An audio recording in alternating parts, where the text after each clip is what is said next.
In this video, I'm gonna discuss why I like to write African American fantasy fiction.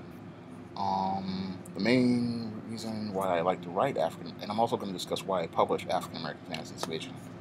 The main reason why I write African American fantasy fiction is because I grew up in a house full of comic books. My brother had this 3,000 plus collection of comic books that I inherited, and I used to read them all the time. He used to let me read them, and I've grew up with superheroes, and they were a major part of my life. I grew up watching them on TV, and it and as I grew older, I began to notice there weren't many black superheroes.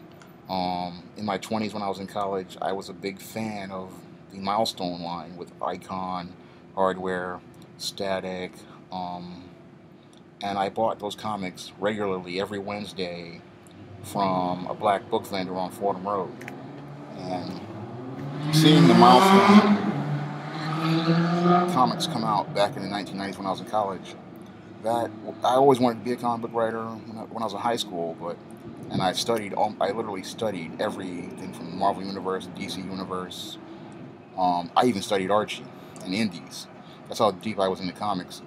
And when I saw the Milestone comics, it really inspired me and said, "Yeah, you can actually make this possibly possible. You can actually create heroes. You can actually create heroic adventures." And I still have those comics in my collection to this day. I still look at them sometime from time to time, and I still use them as part of my research in writing African American fantasy and science fiction. Well, I don't write science fiction; I write fantasy, but I still use them as my point of reference.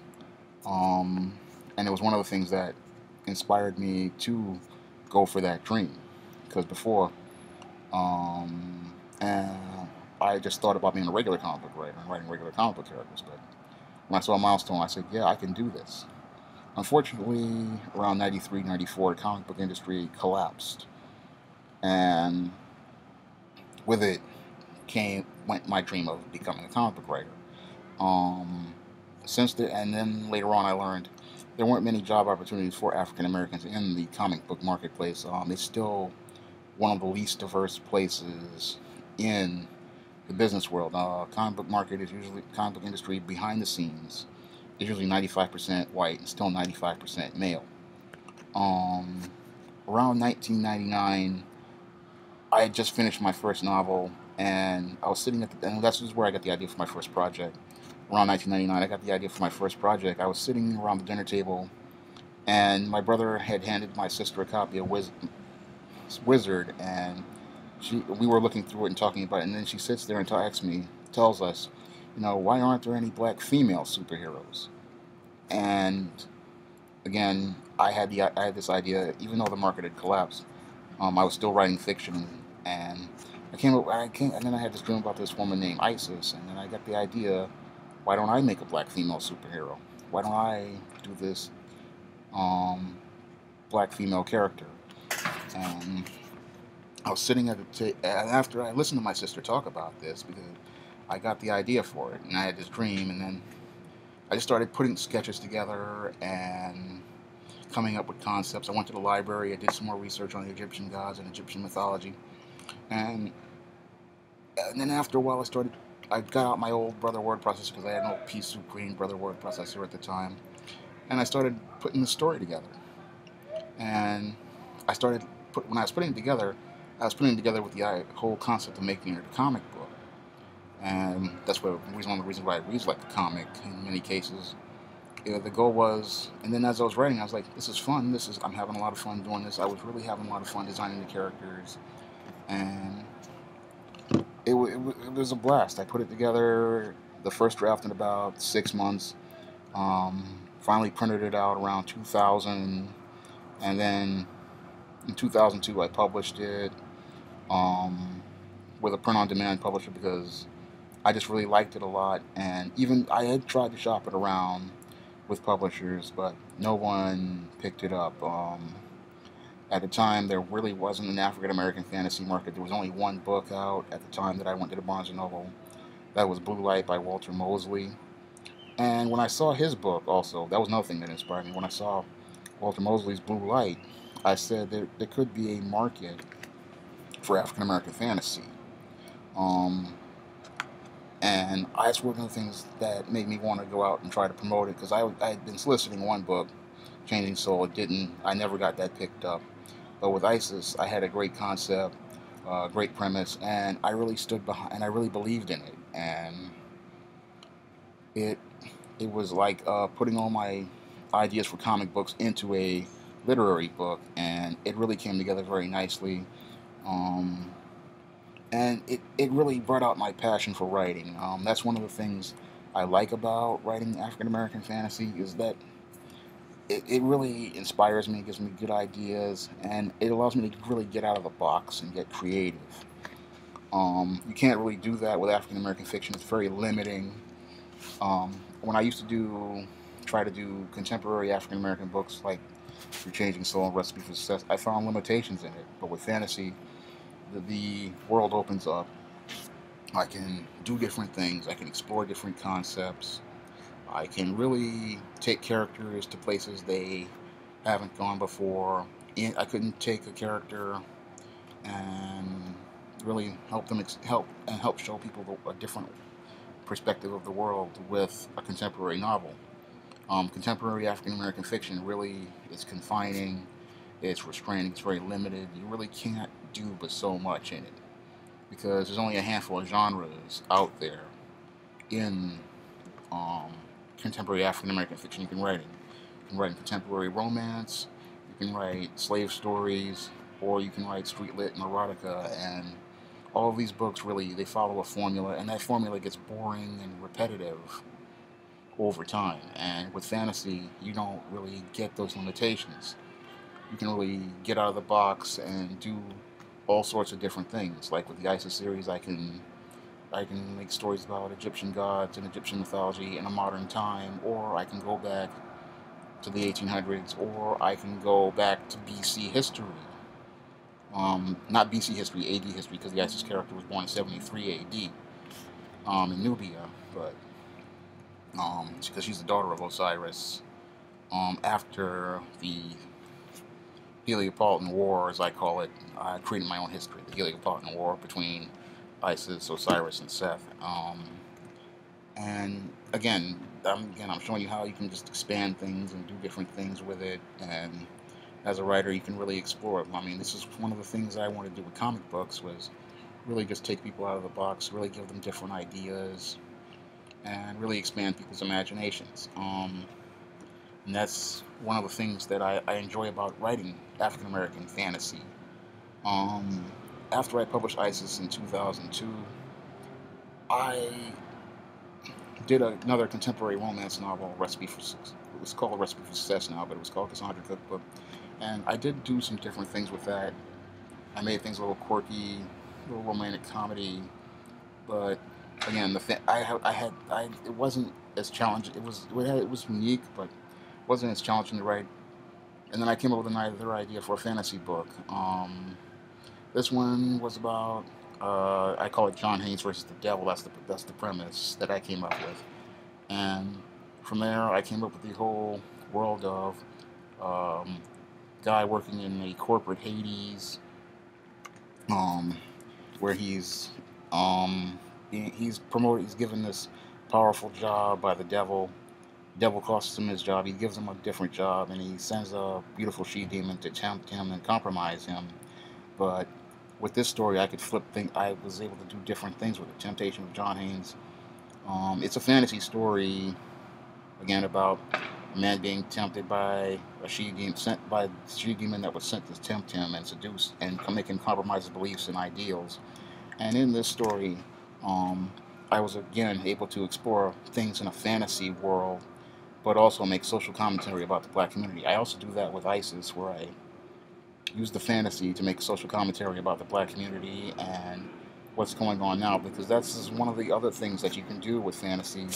I learned from watching old Twilight Zones and other fantasy, is you can make that social commentary about African American, about communities and culture and history, and you really can't do that with contemporary black literature. It's just very, again, very limiting. But with fantasy, you can really get out of the box and explore these concepts and make those social comments about society, about black society. Um, when I did, and each time I did a fantasy book, it was well received. People liked it. Um, when I self-published it was well received because when I tried to go to trade publishers, they wouldn't buy it. Especially a book like Temptation of John Haynes. A lot of people hated that book because it had a black male lead and a black male, and it wrote things from a black male point of view. So a lot of publishers, they're really more female oriented. They didn't want to buy it. But when I presented the book to women, they loved the book and they loved the story.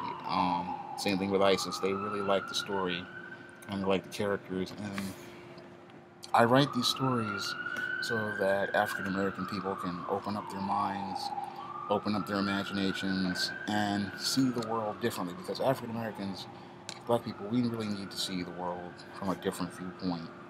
We need to see things from a different perspective, and we really need to get out of this monolithic way of thinking.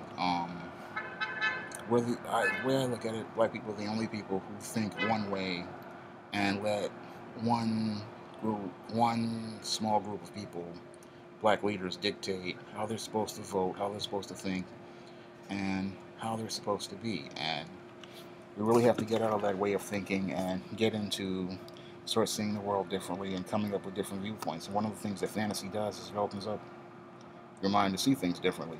And it also, one of the reasons why I like to write African American fantasy is I get to put black people at the forefront in the story. Oftentimes in fantasy stories, the black character is a sidekick.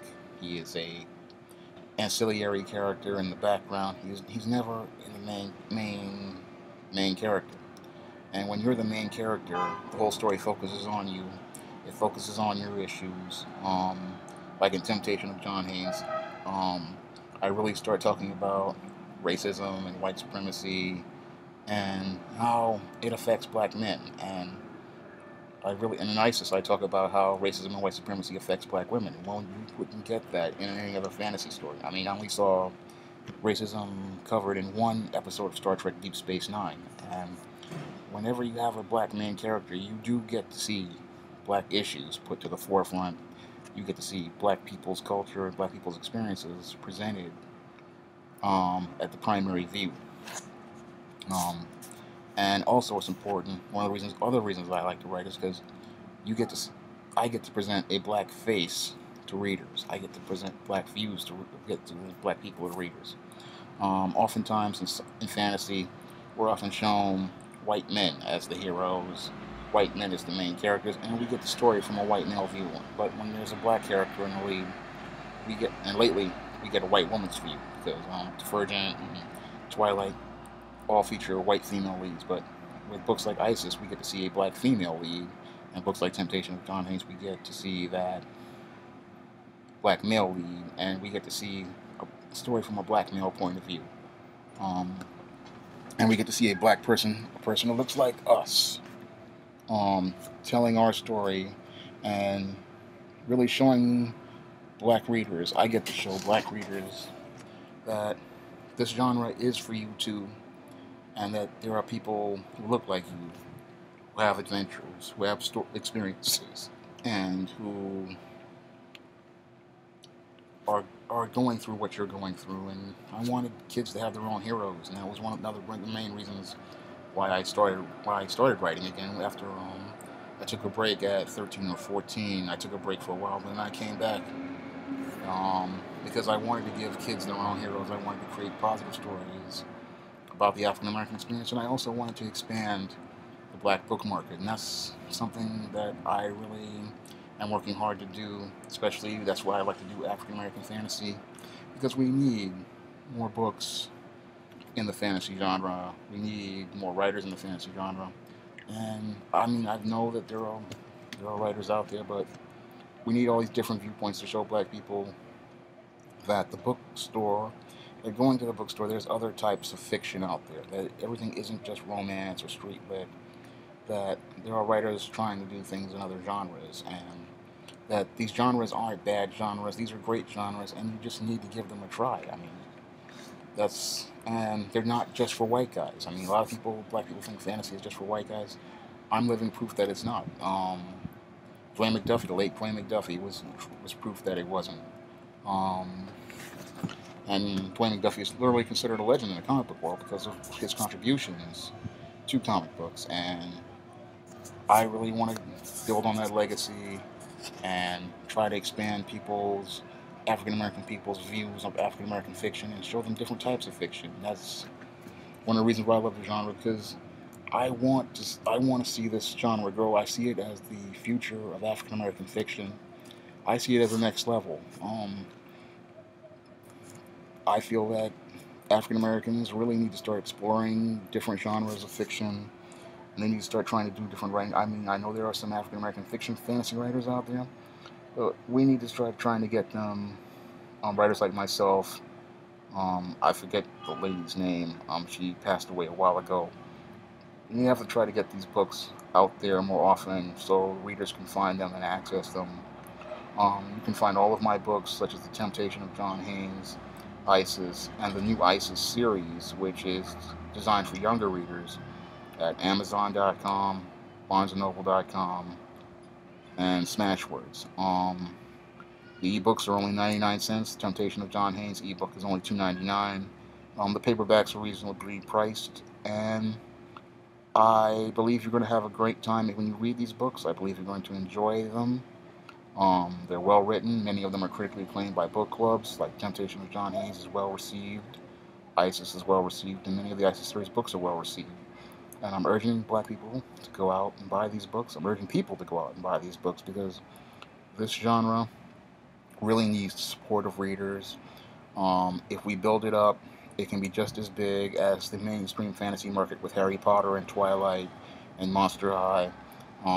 And we can really start expanding into other forms of media and start showing black images of black people in other areas other than hood movies, and slave movies and other types of movies. We can start doing fantasy movies and science fiction movies on the regular. The way I see it, After Earth was just the first of many, and even though the film has its issues, I think we can build on that, and we should make every effort to build on that, because we really need to start seeing black people in different roles and in different areas of media, and we really need to see black life from different perspectives. That's all I have to say for this video. Again, you can find all my books on Amazon.com, Smashwords, and BarnesandNoble.com. Thank you for taking the time to look at my video. Comment, rate, and subscribe.